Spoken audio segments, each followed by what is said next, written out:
Hello and welcome, I'm Sebastian. And I'm Evie. And we make travel content. But today, let's talk about the must-see of the Dalmatia region in Croatia. Before we start this list, just stay tuned until the end of the video, because the last location we're going to be talking about is, in our opinion, a hidden gem of Dalmatia and is a very beautiful place. So without further ado, let's begin. So the first location is Zadar. It's an amazing, charming city where you can spend amazing time. So one thing which is worth to see there are water organs. They create amazing sounds when the water and the wind is hitting the organs.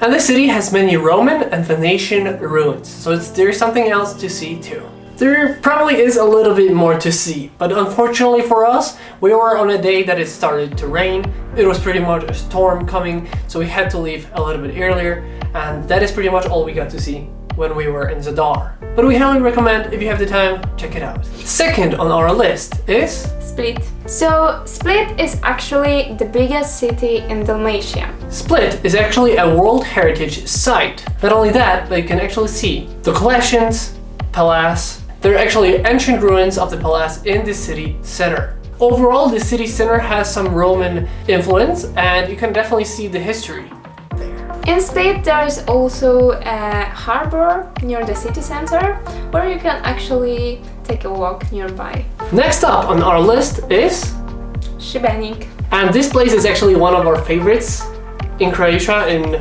Dalmatia region. It's a very nice and picturesque city. It has an amazing little market square and it's very charming just to take a walk, eat some ice creams, go to restaurants. It isn't too big, but it's very beautiful and definitely worth to see. There is actually a castle overlooking the city, and you can actually go on the top of it to have a nice vantage point of the whole city. Also, when you're going up, because the city is pretty much going up the hill all the time, you're gonna go through like all those little, very tiny alleyways. It's definitely a different kind of experience than you would have from like a very flatland terrain like we have here in Krakow, where it's pretty much going uphill in these small alleyways. And on the way up to the top, you can find many great Instagrammable locations just to take gorgeous pictures. And well, in Sibenik or in any other of the Dalmatia cities that we mentioned in this video, actually don't forget to buy ice cream. They're pretty amazing there. And the next point on our list is Trogir. It is actually on the way to Split, so if you have the time, you can actually get two locations in one day, or maybe another time, but it's basically on the way to Split. It's a gorgeous and charming city with many marvelous locations just to take a picture. When you step into the old city, you can see why it's a UNESCO site. Narrow alleys, little streets, and the whole architecture with historical feel are incredibly beautiful. It's filled with great restaurants and, of course, ice creams. It's not a huge city, however, it's totally worth to see it. And one of the things that was very cool when we were there is that because the planes are going, I think there's an airport between the Split and Trogir. Because of that, the airplanes are going very low, so that you actually get to see them very close by, like they're going just above the city, which is very cool. And there are many palm trees with which you can take cool photos. Fabulous waterfalls and lush greenery, it's the description of the next location, which is Krka National Park. This national park is amazingly beautiful. When you enter into the park, you are totally surrounded by the nature, and the whole experience is amazing as you walk through the forest or park just to head to the main location, which is waterfall, which is called Skradinsky Buk. And after a nice hike through the forest, through the pathways, some of them very cool because you're walking over the water, you end up being at the waterfall, and you can actually go into the water. But unfortunately, since 2021, it will be prohibited just to swim under the waterfall. So if you are planning your trip in 2020, you should just tick the box and swim under the waterfall there. It's the last call for anyone that wants to swim like we did last year in the water under the waterfall. But I think it's definitely a cool experience to be able to go into the water, that if you have the opportunity, you should definitely do it. and also it's not a salty water, so it's a good alternative when you are just in Croatia and swim in salty sea. So actually, when you are planning a trip there, you can just take a boat tour into some smaller islands around. And the price for the national park is 200 kun. And after 4 p.m. it's 150 kun. And this price it's only for July and August. In other months there are a little bit lower prices. But the park is open a whole year round. And it's totally worth to visit. So last but not least, in our opinion, the hidden gem of the Dalmatia region.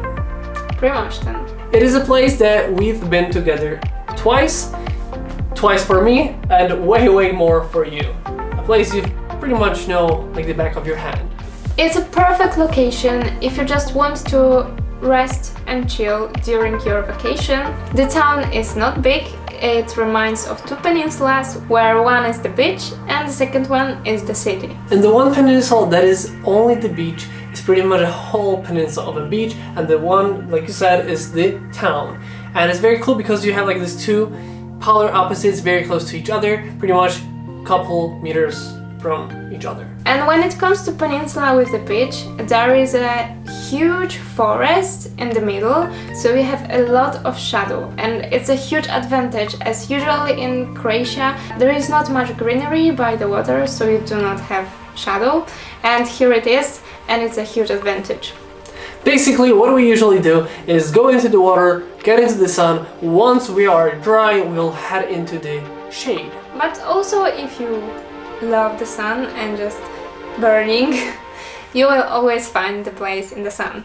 Anything you might need, it's there. And the small size of Primošten makes it easy to get around the city and to visit it and discover beautiful locations. During the summer months, Primošten is living throughout the day, but also during the evenings. There is actually festivals, music concerts, and basically a lot of people come here during the evenings when it's a little bit darker, and it's a very cool place to be. There's actually very good ice cream and very good restaurants in the town square. And views and landscapes are stunning. You can just take a walk around the peninsulas, or you can also head to Lighthouse, which is not far from the town.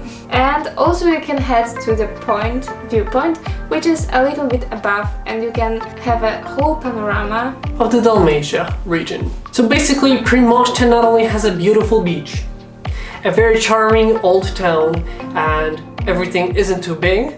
It also has a great viewpoint, which can be like a hike in itself with a great view. Basically making this a very admirable location. It has pretty much everything. There isn't really any downside to this place. And the proof that the Primošten is amazing is that me and my parents stayed there 7 times. And we've been in Croatia 9 times. So 7 out of 9 we stayed in Primošten. It's a place that definitely you always want to visit back. And Primošten is in such a good location that all the places that we mentioned in this video, like Krka, Sibenik, Trogir, Split, Zadar, all of these locations are very close from Primošten. So it's like a perfect hub just to stay and also just to see something more. One thing that we forget to mention when talking about Primošten is in the middle between all of these locations. So basically, like you said, it's a perfect hub, and what we would normally do is spend the time at the beach and enjoy the city, take the hike to the viewpoint, but on certain days we would actually have just a day to explore a certain place, like Zadar, Split, and others that we mentioned. And because it's in such a good spot, you can actually get a whole day in other cities and not have to travel there for more than a day.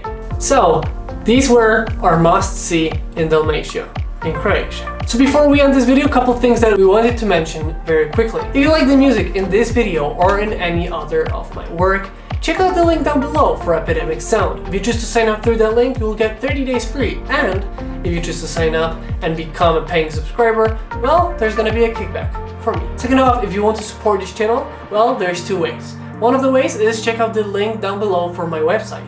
Anything you buy down there, well, it's gonna go back into this channel. And second off, Patreon. If you want to support this channel and get something back, check out Patreon. we actually send out monthly postcards from the places that we visit, and better yet, we actually not only have the postcards from the locations, but also we make postcards from the photos that we take. And they're handmade, hand-drawn by Evie herself. So if you're interested in that kind of stuff, check out Patreon, link down below. And last but not least, if you want to join a travel community, check out Travel the World. It's a Facebook travel community, and if you're into that kind of stuff, it's gonna be linked down below in the description too. So that's gonna be it for today. So we hope you guys enjoyed this video. If you did, don't forget to like, comment, and subscribe. We hope you guys enjoyed this video once again, and we'll see you next time.